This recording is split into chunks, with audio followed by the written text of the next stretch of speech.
Hello everyone, welcome to the last week of the summer course. So our course has only 4 weeks, so this was last week. In these last videos, first of all, I'm going to help you to look at things you guys did last week, which were included online discussion 3 and online quiz 3.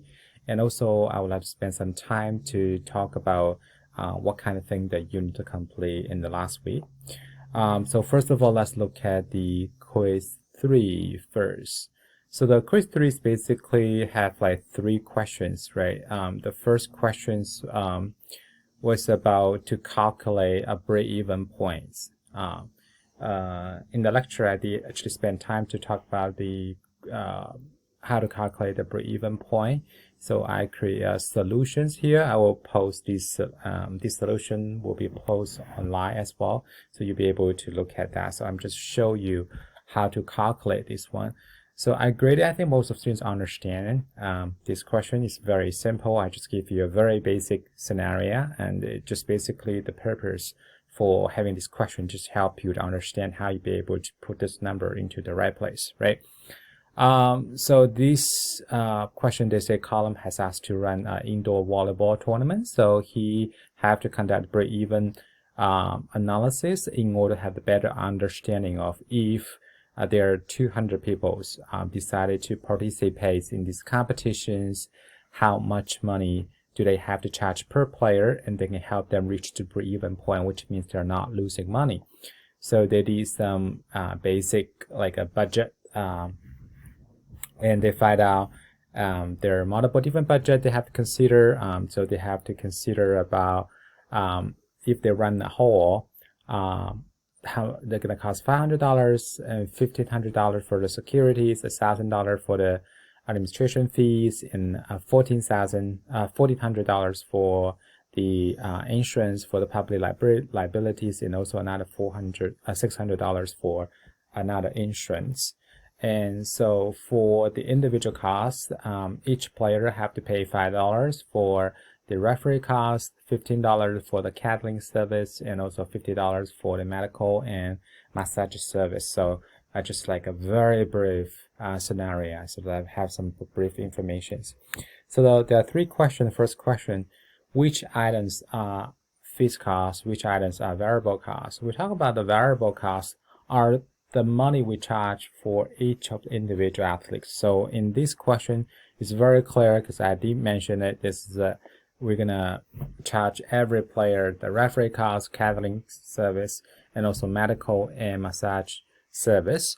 So those are variable costs, right? If we have more athletes sign up for this competition, which means we'll be able to generate more revenues in this area. So those are variable costs, right? So the rest of the fixed costs, right? Either you're gonna run in the facility, security, insurance, and administrations, right? This fixed cost means regardless whether we have 200 people or maybe 180 people sign up for these competitions, we're gonna pay this amount of money, right? So now the question is, if we have 200 people, we anticipate we have 200 people would like to participate in these competitions, how much money do we have to charge them in order to reach the break-even point? That means we're not losing money as an event organizer, right? So first thing we have to do is we're going to calculate fixed costs, right? Put all the numbers together, it's $5,000. Variable cost per player, put all the numbers together, it's $70. And then we put all these numbers into the formula. The formula is numbers of participants equal to fixed cost divided by the differences between price and variable cost. So again, price is talking about every single people, how much money do they have to pay in order to participate in this competition. Variable cost is about how much money do we have to spend on each of the individuals, participants, right?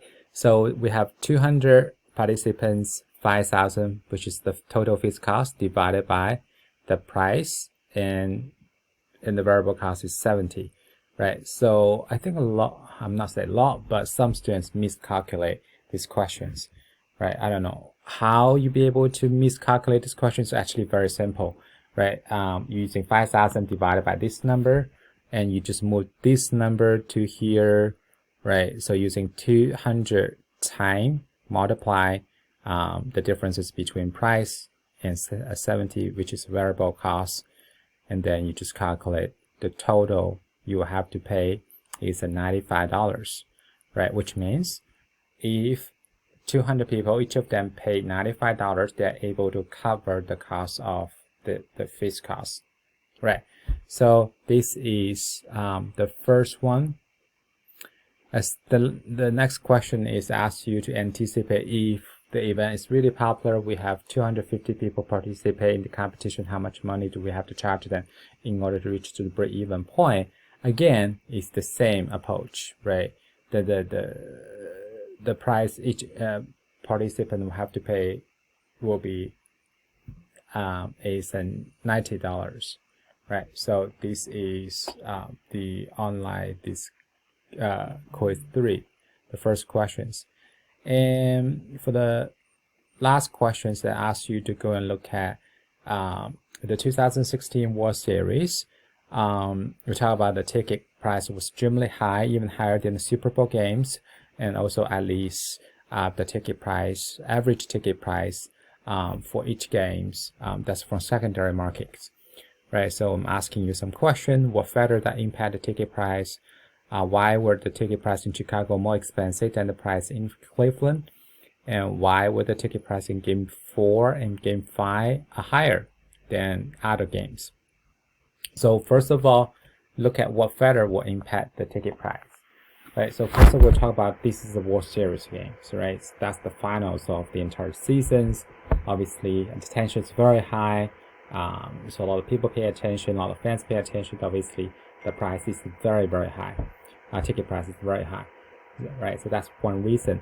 Second reason was because both teams, either Chicago Cubs or Cleveland Indians, haven't been playing the World Series for many years. So the fans' expectations were extremely high, particularly for Chicago Cubs, right? Because the last time when Cubs won a World Series was back to 1907 or 08, right? So it's basically more than 100 years they haven't won anything.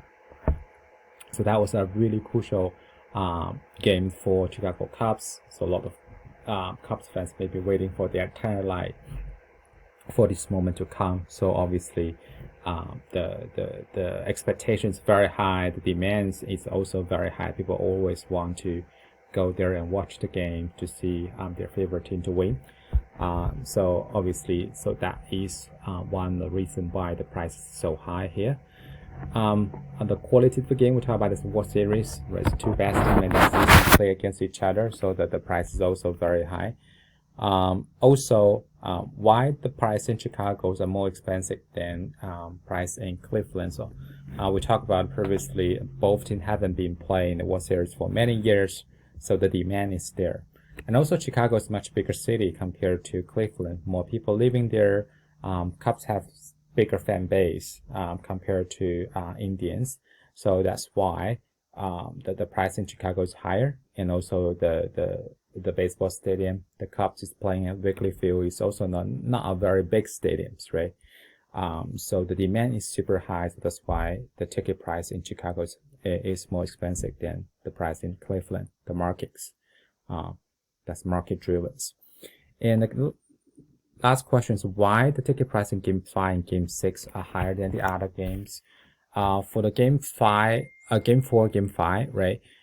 If you look at the schedule, so you find out Game 4 and Game 5 play on Saturday and Sunday, right? So obviously fans have a lot more time during the weekend compared to during the weekday. So that's why the price is very high. And also because Game 5 and the Game 5 Indians was leading 3-1, so Game 5 could be the last game of the entire series. So that's why a lot of people would like to go there to watch the game. So there's also a lot of factors that contribute to the high price for the games. Okay, so that's about the online quiz. For the online discussion, I asked the talk about New York Marathon got canceled. So what a factor contribute to the decision of canceling the race? Of course, you have to consider about the local community there responded to how the city handled the crisis, right? And we have to consider about the potential financial loss if we decide to cancel the competition. We have to consider about sponsors, consider about broadcaster interest, right? We also have to consider if we cancel the competition, how would that impact the reputation of these events, right? So key stakeholders have to consider. We have to consider, of course, we'll talk about local community. We talk about event organizers, the volunteer. We have to consider those participants because some of them, as the case study mentioned, they're already there in New York. So if you cancel in the last minute, so basically all their investments are gone. So how you be able to compensate their loss? That's a big question, right? Of course, the sponsors, they miss out a great opportunity to promote themselves. And also the broadcaster. Initially, they were planning to broadcast the games on Sunday, but you can't cancel them in the last minute. So they will have to go and find out the backup solutions. Right, so those are the stakeholders, the key stakeholder that you have to consider when you made that decision. So this is about online quiz. So the last week, what do you have to do? The last week, we're going to cover 3 topics: risk management, consumer services and event services, and also how we're going to evaluate the success of the event. So for the week 4's assignment, then you will have to do same as usual, online discussion. Online discussion is due Wednesday and Friday, same schedule. There's something different is online quiz. In the past, online quiz was due on Friday. Now online quiz 4 will be due on Wednesday. So make sure you complete your quiz as soon as possible. And we'll talk about the final project, right? For the undergrad student, you're going to do a final presentation. For the grad students, you're going to write a final paper. So those due dates will be on Wednesday, right? So you have been given about a week working on it. So hopefully you all figured out the way to complete this project. So one of the last things that you have to do in this class is the final exam. So for the final exam, that has been scheduled on Friday. So I did not set a particular time for you to complete the final exam. So the exam will be available for 24 hours. You can take it anytime you want, as long as you're available. Final exam lasts for 2 hours. 6 questions in only. Open book. You can use lecture notes. You can use textbook, but you can't use any of the internet material, right? So 6 questions, a 6 big case study. There's no multiple choice questions, only case study, right? So so you can use all the material. You have 2 hours to answer these 6 case study. So I think the last case study is a little bit more information, but in the first 5 case study, very brave scenario, similar to some of the question you guys did during the quiz and during online discussions. Of course, like online discussion, you're always asked to read a long case study, but during the exam, and I'm not going to ask you to read a long case study. It's normally very brief case studies and just give you different scenario to think about how you be able to solve those problems. The topic we related, you were asked to do is identify some stakeholders, right? And also some question related to develop a plan, right? And related to how to calculate break-even point. We just talked about it today. If you have any question, don't hesitate to reach out to me. And there are case studies related to sponsorship, so you do have to prepare for that. Some question related to risk management, or some question related to marketing and revenue generation things. Right. So this is about the final exam. Again, it's open book, but you cannot use internet sources. Right, you cannot search Google, but you can only use the sources I provided online. So the exam will also be monitored as well. So so make sure that you're not cheating during this exam. Okay, so that's it for the thing that you need to complete for this week. And also we have the course evaluation. Right, so I encourage you to complete the course evaluation. That will be the extra credit for you. I'm going to create that next 2 days, and then if you finish the course evaluation, you can just send me a screenshot you complete the course evaluation, you can get extra credit for doing that.